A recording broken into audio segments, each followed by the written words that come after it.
Vous pensez bien à Montréal. Aujourd'hui, on vous parle du Myland, un quartier iconique à Montréal. Absolument, tout le monde, tout le Montréalais connaît le Myland. C'est pas vraiment un arrondissement, on va vous en parler tantôt. Mais avant de passer au vif du sujet, n'oubliez pas de vous abonner à la chaîne, cliquez sur la petite cloche pour recevoir toutes les mises à jour. On produit du contenu hebdomadaire sur le tout Montréal, évidemment de l'immobilier parce qu'on est courtier immobilier, mais on va vous parler de la qualité de vie, des écoles, où vivre en famille, où sortir, où aller faire du sport. En fait, ce qu'on veut, c'est que vous appreniez à connaître Montréal sur le plan immobilier, les locations, les achats, comment fonctionne l'immobilier, comment devenir Montréalais et y habiter de façon permanente. Mais aussi, pour faire un bon choix de quartier, il faut vraiment connaître beaucoup plus que de l'immobilier. Puis on couvre tous les sujets chaque semaine, du nouveau contenu, soit des longues vidéos ou bien des shorts qu'on a commencé à faire il y a quelques semaines, qui semblent être fort populaires.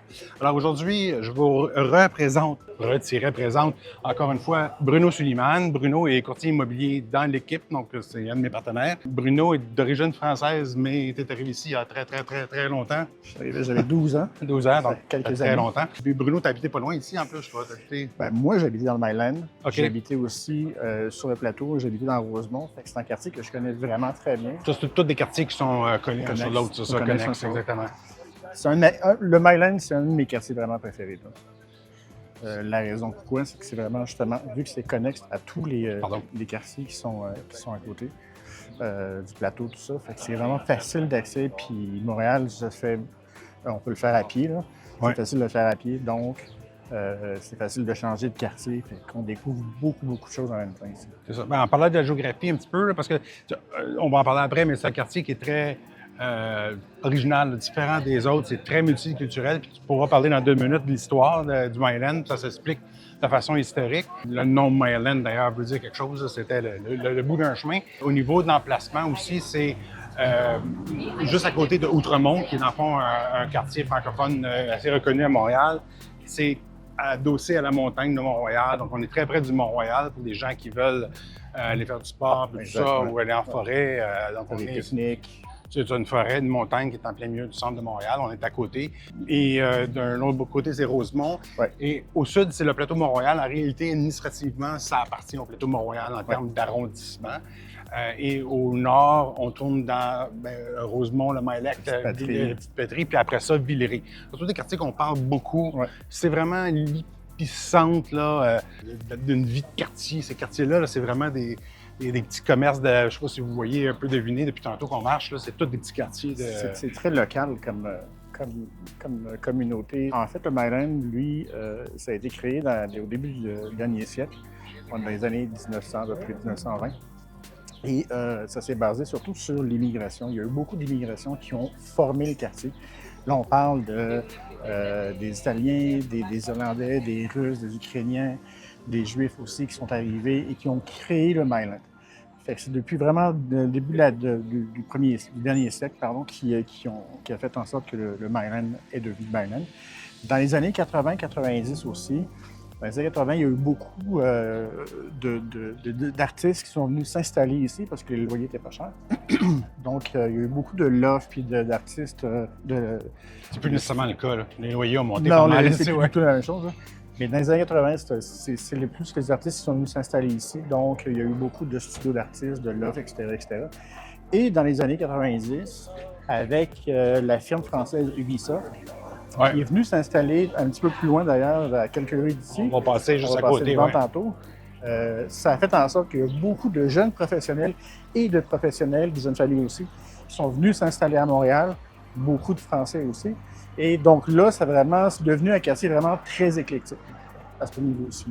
L'immobilier a suivi aussi. Là. Je veux dire, comme tu disais au début, c'était pas cher. C'est un quartier d'immigrants. Immigrants qui arrivaient s'installer au pays ici. Évidemment, c'est pas des gens qui avaient une fortune. Là, aujourd'hui, c'est un quartier qui est recherché. Il y a des artistes qui sont venus s'établir. Plein de petits commerces, des restos de café. Il y a beaucoup de commerces iconiques aussi à Montréal. Il y a le Wilinski là, qui est... Le Wilinski, c'est justement... Lui, il s'est venu s'installer en 1935 à peu près. Là. OK. Et les fameux sandwichs Wilinski, c'est 2 tranches de bagel justement avec du ballonné, de la moutarde. Dans ce temps-là, c'était 5 cents. Maintenant, c'est plus le même prix. Ouais. Mais ça fait vraiment aussi, c'est une icône. On est passé aussi devant tantôt le Café Olympico. Ouais. Café Olympico, là, c'est une institution à Montréal aussi, c'est surtout dans le quartier ici. Tout le monde connaît le Café Olympico, puis tout le monde va prendre son petit café, son petit espresso chez Olympico le matin.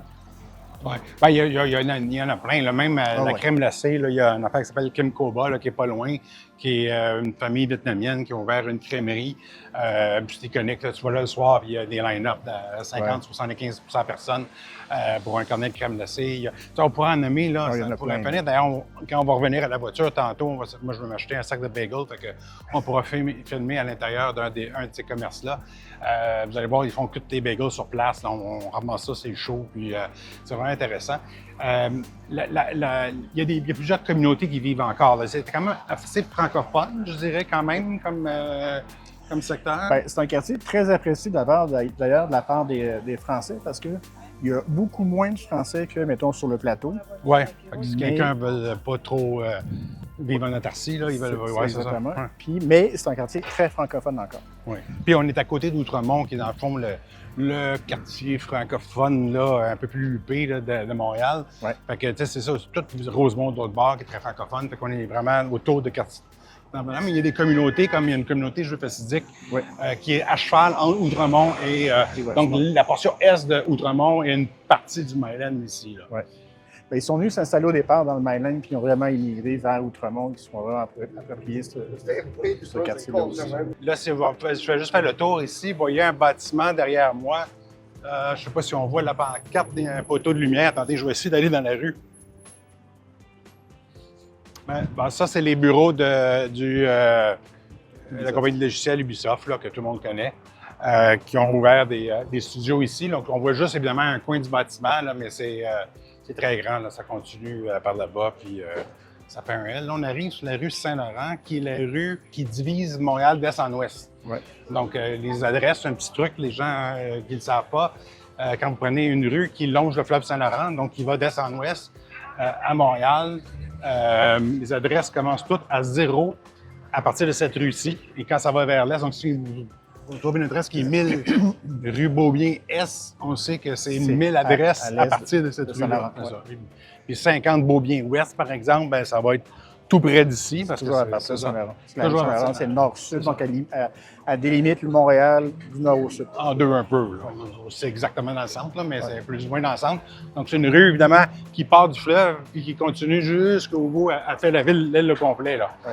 Fait que, là, la section dans laquelle on est peut-être un peu moins de commerce et de resto, malgré que cette portion de Saint-Laurent-là est un peu moins développée, mais Saint-Laurent, là, c'est que ce soit dans le plateau, dans le centre-ville, c'est des restos partout. Là. On arrive justement un petit peu plus loin, ça va être le quartier italien, la petite Italie. Fait que Saint-Laurent redevient à ce niveau-là aussi beaucoup plus achalandé. Oui, absolument. Fait que donc, le Myland, au niveau du logement, qu'est-ce que ça a l'air? Il y a plusieurs... Il n'y a pas vraiment de maison unifamiliale ici. Non, c'est beaucoup plus des plex qui ont été soit transformés, soit des condos qui ont été créés à l'intérieur des plex aussi, qui sont soit indivis ou divises. Je dirais que pour, mettons, un 2 chambres à coucher environ, là, ça peut aller dépendamment. En locatif. En locatif, là, oui. En locatif, ça peut aller de 1 600 $ par mois à 4 000 $. Tout est possible.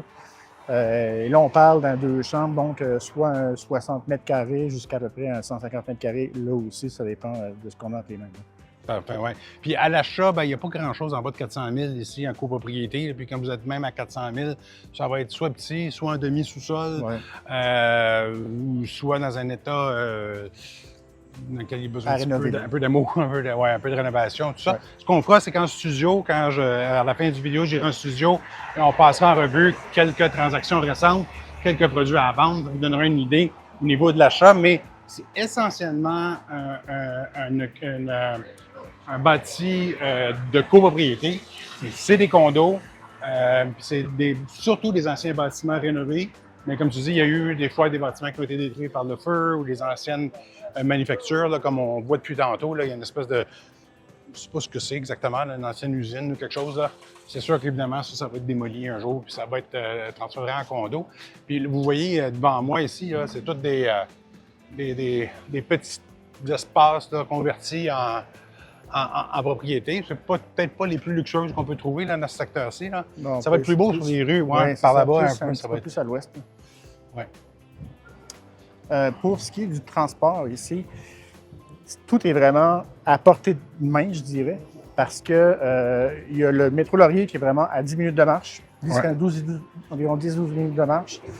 Il y a le métro Outremont qui est un petit peu plus loin, lui, il faut prendre un autobus, ça prendrait une dizaine de minutes. Pour aller dans le centre-ville, ça prend la même chose. On peut prendre un autobus pour aller directement au métro-parc, ça prend à peu près d'ici une quinzaine de minutes aussi. C'est vraiment super facile d'accès. Ouais. Pour ce qui est des autos, par contre, là, c'est peut-être un petit peu plus difficile parce que ça prend nécessairement une vignette pour pouvoir se stationner au bout des rues. Sinon, le reste, dans le milieu des rues plutôt. Sinon, le reste, c'est facile, hein? Pour ce qui est des transports, évidemment, gardez en tête aussi que souvent, si jamais une partie de notre audience est française, ceux il y a beaucoup de Français qui vivent dans le fond, au plateau. C'est juste, enfin, on est dans la même zone administrative, puis c'est juste au sud d'ici. Là. Fait que, tu descends un autobus, là, ou à pied, ou en vélo. Ça se fait super bien. En Bixi, ça se fait super bien aussi. Puis, les Bixi, ça, c'est des vélos qu'on peut louer sur un coin de rue, là, à n'importe où, mais même en vélo ou quoi que ce soit, là, c'est une affaire de 5 minutes, ça rentre au plateau à partir d'ici. C'est vraiment super. Moi, j'aime mieux ça un peu. C'est sûr qu'on est plus loin du centre-ville parce qu'on s'en va vers le nord ici, par rapport au plateau, mais on approche aussi du marché Jean Talon, des marchés de fermiers et tout ça. Là, on arrive, je fais une parenthèse, là, on arrive sur la rue Bernard, à Outremont, avec le fameux whisky café. Là, moi, ça existe ça, depuis le début des temps. Là. Ça fait depuis à peu près 30 ans que ça existe environ, ça se fait même pas plus. Oui, il y avait à l'arrière, il y a un salon pour déguster des cigares cubains et tout ça. Là. Alors, on peut s'installer avec une dégustation de cognac ou une dégustation de rhum, quelque chose comme ça, avec un cigare. Tout ça, c'est toujours agréable, un classique. Là. Je ne sais pas si c'est encore très populaire. Là. Attends, juste une parenthèse. Je vais vous montrer un petit peu les ruelles. Là, on va en croiser une autre. C'est des ruelles, contrairement à Villeray, par exemple, il y a moins de verre, il y a moins de cours à l'arrière. Hein? Les bâtiments sont plus près. Oui, ils sont là les uns des autres. Fait que là, on continue de passer dans des cafés. On va se rendre jusqu'à la rue du Parc. La rue du Parc, plus loin là-bas, ça, c'est une rue qui part du centre-ville de Montréal, puis qui traverse le Myland, puis qui va mourir pas très loin après. Alex, ouais. Là, vous voyez, ça, je vais en profiter pour vous montrer ça ici. Donc ça, c'est les autoroutes à vélo. Donc c'est des chemins qui ont été faits permanents pour le vélo. Donc ils ont enlevé littéralement une voie à la rue, ils ont bâti, mis des fleurs. Puis ça, c'est ouvert 12 mois par année. Même dans la neige, il y a des courageux qui prennent le vélo. Pas pour moi, mais bon. 30 cm de neige, je ne sais pas trop encore ce que ça donne. Là. Ouais. Mais oui, on voit des gens là, avec le casque, tout bien habillé, puis tout ça, faire ça. Donc, mais ce qui est bien avec ça, c'est que, justement, quand on parlait tantôt d'aller dans le plateau ou aller n'importe où, avec ça, là, il y a, même on peut laisser aller les enfants aller, là, il n'y a pas de... Il n'y a pas de souci, c'est sécuritaire, il n'y a aucun véhicule, puis ils ont leur propre flux de circulation. Oui, absolument. Absolument. Parlant d'enfants aussi, il faut comprendre aussi que dans le Myland, il y a à peu près une dizaine d'écoles qui sont à même le secteur. Oui, pendant que tu parles, donc, ce que ça veut dire, c'est que si, pour les secteurs, pour les écoles publiques, on doit absolument habiter dans le secteur pour pouvoir aller à l'école publique. Et dans le Myland, juste pour les écoles primaires, il y en a à peu près comme 4-5. Secondaires, il y en a 2-3. Et aussi, il y a aussi des écoles primaires et secondaires anglophones. Donc, ça, c'est vraiment bien parce que c'est une immersion totale aussi. Les jardins en façade. On va déposer ses plants de tomates. Ouais. C'est sûrement en italien. Ben c'est ça, c'est un gros melting pot. Hein. Il y a une communauté grecque. On voit encore des commerces avec des drapeaux grecs. Il y a un restaurant iconique de Montréal qui est juste sur du parc à côté, là, qui est le Milos, oui. Restaurant accessible dispendieux, c'est mon opinion. Mais ils ont fourni leur poisson par avion la veille. En tout cas, il y a une très cher, mais évidemment, c'est le billet d'avion, ils se payent. C'est ça que je trouve intéressant, justement, dans ce quartier-là. C'est super éclectique. Ouais. Tu peux avoir du portugais, du vietnamien, de l'italien. Un petit restaurant pas cher partout, à côté d'un des restaurants plus chers à Montréal. Puis tout ça fit parfaitement dans la tête des gens. Ouais, c'est vraiment génial pour ça. Puis, petits restos de quartier, il y en a plein. Il y a plein d'activités qu'on peut faire aussi dans le coin. C'est super Je intéressant. vous montre, tiens, je vais aller marcher. Je vais juste montrer oups. Je vais juste montrer le bâti pendant qu'on marche ici. Là. De l'autre côté, on voit vraiment. Ça, c'est vraiment classique. Là. Ouais. Le même plateau un petit peu. Là. Il y a encore des plex à vendre. Il y a des triplex. On les regardera en studio un peu plus tard. Mais donc, on peut acheter une unité, vivre dans un secteur, puis vendre, puis louer les deux autres en attendant pour financer tranquillement notre achat. Il y a des gens qui font ça comme décision parce qu'ils décident de mettre les enfants au rez-de-chaussée au deuxième. Éventuellement. Donc, souvent, moi, j'ai bien des amis, des jeunes familles, ils ont acheté ça, puis ils louent en attendant. Puis quand les enfants grandissent, ben, l'idée, c'est que les enfants puissent prendre un logement, puis tout ça. Ça les aide dans la vie, ça donne un coup de pouce. Souvent, ce qui arrive, c'est que les enfants arrivent à l'âge, sont peut-être intéressés à aller ailleurs ou quoi que ce soit, mais au moins, l'option est là. C'est intéressant. Puis il en reste quand même assez là, à convertir. C'est vraiment un triplex familial à ce moment-là. Tu as les enfants qui sont en bas ou en haut, peu importe. Ça devient vraiment intéressant. Là, on va revenir sur... mais là, plus au sud, dans le fond, ça va jusqu'à la rue Mont-Royal. Hein? Alors, en ce moment... Saint-Joseph. Hein? La définition du... Oui, le Myland va jusqu'à la rue Mont-Royal, c'est ça? Oui, à peu près. Ouais. Mont-Royal, c'est une autre rue comme ici, là, bien, à cheval entre le plateau et ici, mais encore une rue, pas comme ici, mais comme les rues qu'on a vues tantôt, là, remplies de cafés, de restaurants. Ça, c'est super achalandé. C'est vraiment... c'est un peu le cœur du plateau de Mont-Royal. Ça, c'est l'église, je ne sais pas si on peut je sais pas si on va la voir, là, mais c'est une... On pourrait la voir, je la montrerai peut-être tantôt, là, peut-être qu'on peut insérer une photo de Google Maps, mais ça, c'est l'église orthodoxe grecque, ça. Ouais. C'est une très, très grande église. C'est un peu une icône du Mont-Royal, on la voit sortir. Au niveau de la sécurité, qu'est-ce que ça a l'air, le Myland? Écoute, c'est un des quartiers où il y a le moins d'activité criminelle, dans le sens que le taux de criminalité est plus bas que la moyenne de tous les autres départements ou Arrondissement de Montréal.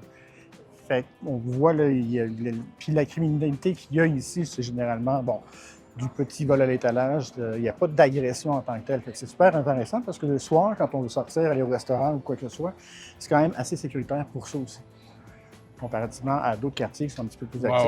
Oui. Oui, puis ben, souvent les gens vont faire une association, le quartier ou l'immigration, tout ça. Des fois, il y a un peu plus de... Les gens arrivent, ils ont moins d'argent, n'importe quoi, là, je sais pas les causes sociales exactes, mais ici, c'est pas le cas du tout, là, c'est même l'inverse. C'est moi, ma fille, quand elle était jeune, elle venait sortir ici avec ses amis. Ah non, ici, c'est super... Zéro stress, là. Non. Puis là, au niveau des activités sportives, là, parlant de jeunes, moi, je trouve pas qu'il y a énormément de parcs, par exemple, dans les rues. Là. On marche depuis tantôt. Des fois, on voit des espèces de... Imagine, c'était les édifices qui ont été démolis, là, ils ont fait comme une espèce de petit parc. Bien, il n'y a pas de parc iconique dans le Myland comme tel. Bien, en fait, on est vraiment à peu près à 10 minutes de marche, 12 minutes de marche du Mont-Royal en tant que tel. Là, on peut faire soit du vélo de montagne, de la course à pied, peu importe les sports qu'on peut faire aussi. Puis un petit peu plus bas, juste en fait, en face du Mont-Royal, il y a le parc Jeanne-Mance. Et là, on peut avoir du baseball, on peut avoir du volleyball, on peut avoir plein d'activités qui sont vraiment intéressantes à faire aussi en plein été. Là. Fait qu'il y a quand même des parcs où il y a de l'action, où on peut faire tout autour, des activités dans le coin ici. Dans le fond, c'est un quartier, c'est ça. C'est tellement bien situé, là, c'est difficile à... C'est ça que je disais. Moi, c'est un de mes quartiers préférés de Montréal parce qu'il est vraiment centré juste à côté de plein de petits quartiers, plein d'activités. Tu peux faire plein de choses ici. C'est une belle ville-quartier. Là. OK. Là, on va aller au bureau. On va entrer chez... tantôt, c'était Fairmont. Lui, c'est Saint-Viateur Bagel. Saint-Viateur Bagel. On va aller chercher des bagels. On va en amener au bureau. On va mettre un toaster. Puis, demain sera le déjeuner pour tout le monde. Fait que, à tantôt. Puis, on va aller en studio voir rapidement quelques ventes récentes. Là, ça vous donne une idée du parc immobilier et de la valeur. Et puis, n'hésitez pas de vous abonner à la chaîne. Comme j'ai dit, entrée de jeu. On couvre vraiment tout Montréal. Aujourd'hui, c'était le Myland, mais bientôt, on va faire aussi le plateau. On va faire... Là, déjà, on a fait plusieurs communautés qui ont été faites. Puis, on parle des quartiers pour les familles. Et pour les familles ici, bien, tu m'as dit qu'il y avait beaucoup d'éducation, tout ça, mais les logements sont peut-être un peu plus petits, hein, par exemple. Oui, disons que les logements ici, c'est... Encore là, ça dépend parce qu'on vient de louer à Damien puis Aurélie, là, c'est un 6,5. Puis eux, c'est une jeune petite famille aussi. C'est parfait pour eux autres. Fait que c'est parfait pour eux autres. Là. Okay, ouais, puis ils sont juste peut-être moins de cours, il y a d'école. moins de terrain que des cours, dans le fond, c'est ça. Il y a moins de terrain, mais c'est des compromis à faire pour ceux qui aiment ça. Un Parisien va être habitué. C'est ça. Quelqu'un qui vient de la campagne, peut-être un peu moins. Fait que, à tantôt, on se voit en studio.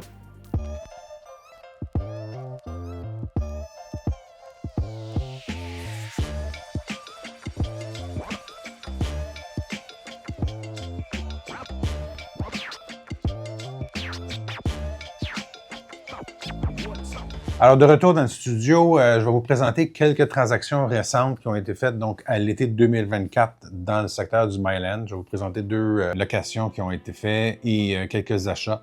Donc, ça va vous donner une idée un petit peu du parc immobilier et du budget qui est nécessaire pour habiter dans le secteur. Donc, le moins dispendieux ici, c'est au niveau de la location. Si on regarde l'emplacement du logement, voilà. Donc, on est... et puis, je vais en profiter juste pour resituer le Myland, dans le fond, parce que dans je pense qu'on a commencé d'entrer dans la rue, et puis il y avait d'autres vidéos dont on parlait, mais le plateau Mont-Royal se situe ici, dans le fond, au nord-est, ce qu'on appelle à l'est, à Montréal, mais qui est en réalité le nord-est, du parc du Mont-Royal. Le parc du Mont-Royal étant le grand espace vert, comme vous voyez ici. Le Myland, c'est cette petite portion au nord du plateau, qui fait partie du plateau, que vous voyez juste ici. La voie ferrée que vous voyez passer ici, là, vous voyez une espèce de ligne sinueuse qui passe ici, ça se trouve à être la limitation avec une petite partie de Rosemont ici et Villeray qui est située dans cette section-ci. Donc, dans bien des vidéos, vous allez voir, on a parlé du plateau, du Myland, du Mylex, la petite Italie, Villeray comme étant des quartiers qui sont prisés. Je ne vous cacherai pas que dans plusieurs vidéos, j'ai donné ma préférence pour Villeray et la petite Italie. Ça, c'est une question de coup de cœur personnel. Mais cet axe-là, donc qui part du quartier des spectacles dans le fond, puis qui monte vers le nord, là, en réalité, ce qui est le nord-ouest, nous, on avait tendance à appeler ça le nord, là. Donc, c'est cet axe-là qui est si populaire. Il est desservi par des lignes de métro et tout ça. Donc, le Myland, c'est vraiment cette petite section-ci qui est souvent considérée aussi comme une excroissance d'Outremont. Fait que c'est comme un mélange d'Outremont qui se fait avec du plateau qui se fait ici sur... qui se mélange ensemble, oui. Donc, là, le condo que je vous présente est situé ici, juste sur la rue du Parc. C'est une des rues... ou le transitoire, si on veut. C'est une rue assez commerciale, assez occupée et aussi assez fluide. Il y a beaucoup de trafic qui passe là-dessus. Donc là, on avait un appartement à louer qui n'était pas très grand, comme vous voyez. Je vous présente quelques photos. Donc, quand même assez joli, là, bien fait, mais donc il y avait la cuisine, une espèce d'espace pour du rangement ici. Vous voyez que l'espace pour le salon et tout ça. Et la chambre à coucher est en mezzanine. Vous voyez donc la mezzanine qui monte en haut avec la mezzanine. Donc quand même, quelque chose de relativement neuf, là, qui n'a pas besoin vraiment d'énormément d'entretien et tout ça, donc de la copropriété. Ça s'est été loué tout récemment pour 1 594 $ par mois pour un contrat d'1 an de location. Les dimensions, le courtier ne les avait pas inscrits ici. Alors là, on va retourner en arrière. Je vais vous présenter un logement un peu plus dispendieux. Il s'agit de cet appartement-là ici. Là, on est sur l'intersection de Fairmount et de Saint-Laurent. Donc, Fairmount, une rue aussi assez iconique du Myland. C'est une rue qui commence à Outremont et qui se termine, là, du parc étant la limite. Ici, l'entrée, si on veut, on est à Outremont de ce côté-ci, dans le Myland de ce côté-là. Donc, on est là, juste au coin de l'intersection de la rue Saint-Laurent. Juste pour retenir, la rue Saint-Laurent, c'est la rue qui divise Montréal en deux, là, donc secteur Est, secteur Ouest. Donc, on est quand même très, très, très bien situé. Vous avez proximité de parc, puis encore une fois, le Mont-Royal, à distance de marche. Là. On va aller voir l'unité. Donc, il s'agit d'un appartement, un 2e étage, 78 mètres carrés, 850 pieds carrés. Donc, peut-être pour un couple assez convenable comme grandeur d'appartement. Et voilà, donc, je vais vous présenter les photos. Donc, petite cuisine à l'arrière de l'unité. Donc, c'est typique du Myland. Vous avez des appartements qui sont... et le Myland, Outremont, Plateau Mont-Royal, c'est fait beaucoup comme ça. Donc, c'est des immeubles qui sont relativement minces et qui sont faits en profondeur. Donc, au niveau de la lumière, évidemment, bien, vous retrouvez de la lumière, des fenêtres là, aux extrémités de la propriété. À l'arrière, des fois, il y en a un peu plus parce que c'est fait des fois comme... il y a comme une espèce de petit endroit là, où vous avez accès à plus de lumière, avec un peu de lumière, un peu tout ça, mais sinon, la fenestration va être à l'avant ou à l'arrière. Là, il y a une espèce de petite terrasse qui est disponible. Alors, ça vous donne une idée de ce qui est alloué. Là, vous êtes rendu quand même à 2500 $ par mois pour une période de 12 mois. Évidemment, c'est pas un quartier qui est peu dispendieux. Moi, la location, je trouve qu'il faudrait vraiment... je vais vous montrer un autre logement à louer, par exemple, si vous voulez. Je vais juste vous le situer avant. Donc là, ici, on est coin Fairmount et Hutchison. Alors, tantôt, on était... Bon, on l'appelle ici encore Myland, juste cette petite section-là. Normalement, ça commence à du parc plus loin, puis Outremont de l'autre côté, mais ça, c'est Myland légalement.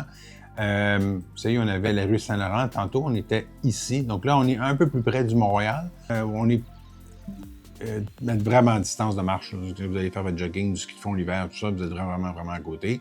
Puis vous êtes très limitrophe avec Outremont. Je pense que la limite est juste ici. C'est un appartement qui est peut-être un peu mieux. Donc, il y a moyen quand même de trouver... vous voyez l'appartement. Là, on a beaucoup plus de lumière que l'autre appartement, ce qui est quand même assez rare dans le Myland, parce que je vous dis, les bâtiments sont collés un sur l'autre, puis sont faits vraiment en profondeur. Donc, d'habitude, on a la lumière à l'avant, à l'arrière, c'est tout. Donc là, on a un bâtiment qui est quand même à air ouverte et en relativement bon état. Si on regarde les statistiques de vente, pas la meilleure photo sur laquelle je vous ai... Pas les statistiques de vente, mais les informations sur le bâtiment, on n'a pas les pieds carrés. Par contre, vous voyez qu'on a... C'est l'unité du rez-de-chaussée. On a 2 chambres à coucher, 10 par 11, 9 par 11 en termes de pieds, donc 3 par 3 mètres, là, un peu plus que 3 par 3 mètres par ferme. Pas de grandes chambres à coucher, mais quand même confortables. On a un grand garde-robe, une salle de bain, une salle de lavage séparée, un rangement, salon-cuisine et salle à manger.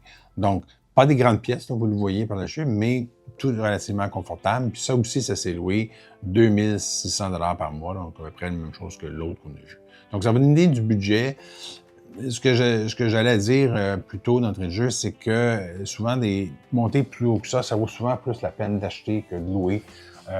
Évidemment, dépendamment, si quelqu'un sait qu'il va rester là juste 1 an ou 2, ben là, on ne peut peut-être pas, mais si vous pensez rester là à long terme, si on regarde des paiements d'une hypothèque sur une propriété, ça prend pas de temps là, qu'on voit que ça vaut peut-être plus la peine d'acheter que de louer une propriété. Alors, je vous mets ici un exemple d'une propriété qui s'est vendue récemment pour 432 000 $. Il s'agit d'une propriété quand même petite, là, on parle de 542 mètres carrés. Je vous montre des photos. C'est juste en haut d'un commerce. Donc, quand même rénové, là, vous avez une nouvelle cuisine avec un comptoir de quartz. Vous avez quand même un espace commun intéressant. Et vous avez une chambre à coucher sur le côté. Voilà. Okay. Bon, avec des arbres devant. Salle de bain, oups, pardon, je passe un petit peu vite. Salle de bain rénovée. Donc, oui, c'est pas grand, mais c'est quelque chose de rénové. Puis, comme on avait dit d'entrée de jeu, dans le bâti, il y a beaucoup de vieux produits, de produits qui ont besoin de rénovation. Donc, dans ce cas-là, ça, c'est rénové.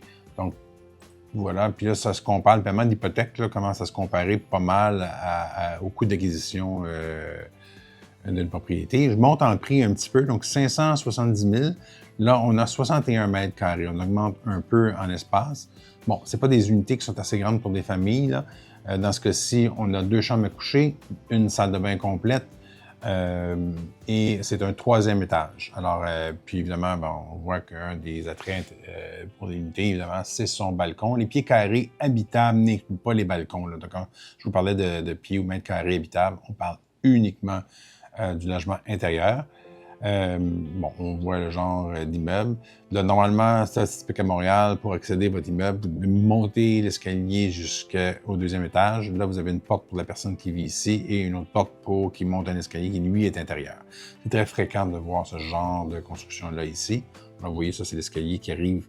C'est la porte qui est au 2e, après avoir monté l'escalier extérieur. Puis là, vous montez dans l'unité par ici. Alors, on a une salle de bain, encore une fois, qui semble rénovée. On a une cuisine, salle à manger, salon, un espace de vie donc familial, espace ouvert. Et encore une fois, les comptoirs semblent être en quartz, rénovés. Donc, je vais passer rapidement. Et on a vraiment l'attrait principal de l'unité qui est la terrasse. Alors, c'est quand même une unité quand même assez jolie, d'un bel emplacement. Donc, si je vais juste prendre ma carte ici, on est sur Casgrain, donc à l'est, rue Saint-Laurent, un petit peu. La rue Saint-Laurent, là, je parlais tantôt qu'elle divisait Montréal en est et en ouest, mais c'est une rue qui est parsemée de boutiques, de restaurants, de cafés, du début du fleuve, le centre-ville, jusqu'à presque au nord. Donc, c'est une rue qui est pour la grande partie sens unique vers le nord. Mais vous trouvez tout là, sur Saint-Laurent. Donc, d'être près de Saint-Laurent, c'est un avantage marqué. Vous voyez ici en bleu, là, ça c'est la ligne de métro. Donc, ça vous êtes près des stations de métro aussi pour vous rendre au centre-ville. Alors, voilà. Ça, c'est au niveau de l'emplacement. Puis, comme toujours, j'aime ça aller chercher une propriété un peu plus dispendieuse pour montrer un peu. Ben, j'en ai mis. Non, moi, j'en ai mis même 2 ici. Donc, 875 000, 79 000, on a quelque chose qui est 85 mètres carrés, 921 pieds carrés. On a 2 chambres à coucher, une salle de bain. C'est un rez-de-chaussée. Par contre, il est tout rénové. Là, vous voyez le plancher ici. Attendez, je vais ouvrir les photos en plein écran, pardon. Donc, vous verrez mieux. Donc, vous voyez un plancher complètement refait dans un bâtiment qui a été complètement restauré. Là. Donc, on n'est pas dans un bâtiment qui est vieux, qui est d'origine peut-être vieux, mais vous voyez que la brique, tout leur pointage, tout a été refait. Donc, ça vous donne une idée que à ces prix-là, vous avez quand même un construit qui va durer longtemps encore. Vous n'aurez pas à investir sur votre logement. Et bon, vous voyez le plafond, il y a des ajouts intéressants, là, comme le plafond de bois, un balcon assez intéressant, cuisine, une salle de bain complètement refaite, bain douche séparé. Donc, il y a quand même beaucoup des aspects de confort, tout ça qui ont été rajoutés à cette unité-là. Je vais vous montrer juste pour comparer, dans les mêmes prix. Là, on est... je l'ai pris, lui, parce qu'il est un peu plus grand. On a 112 mètres carrés, 1211 pieds carrés. Donc, ça, c'est quelque chose qui est intéressant. Au Québec, quand on compare les unités, on utilise beaucoup le pied carré. Là. Donc, c'est un aparté là, que je fais, mais le système métrique est officiellement la mesure ici, tout sauf pour la construction. La construction, on est vraiment resté dans le système américain, juste par les matériaux de construction qui nous proviennent des États-Unis, en grande partie, puis ben, eux autres sont encore sur le système impérial. Donc, dans l'immobilier, pour les grandeurs, puis tout ça, bon, on est resté au pied carré. Donc, la plupart des inscriptions, donc, ce serait bon d'apprendre vos conversions. Mais 723 le pied carré qui est vendu, donc assez cher dans des normes montréalaises. Mais on a une unité intéressante ici avec 1200 pieds carrés. Très classique du Myland, là, comme genre d'architecture extérieure. On voit que ça semble très bien entretenu. Ça, je trouve ça toujours super intéressant quand ils dégarnissent les murs originales, parce que ce sont des propriétés qui sont bâties mur contre mur, et les murs de briques sont à côté un contre l'autre, donc le voisin et vous. Donc, dégarnir, pourquoi pas, là, ça donne un certain cachet à la propriété. Puis, on voit que c'est une propriété qui a été vraiment bien entretenue. Là. Bon, les meubles qu'on a vus tantôt, évidemment, ce sont des meubles qui ont été rajoutés par intelligence artificielle, mais beaucoup plus d'espace que tantôt. Là. Une chambre à coucher, l'autre chambre à coucher. Là, c'est la chambre avec les meubles. On va certainement... Non, je pense qu'on allait revoir cette chambre-là avec des meubles, mais quand même une salle de bain assez moderne, rénovée. Voilà une autre pièce qui est un bureau. Un bureau, salle d'eau et le balcon de la propriété. Je pense que certainement le courtier aurait pu faire une meilleure photographie du balcon, mais voilà. Et ici, on semblait avoir du stationnement. Je vais juste vérifier dans la fiche, mais là, on a du...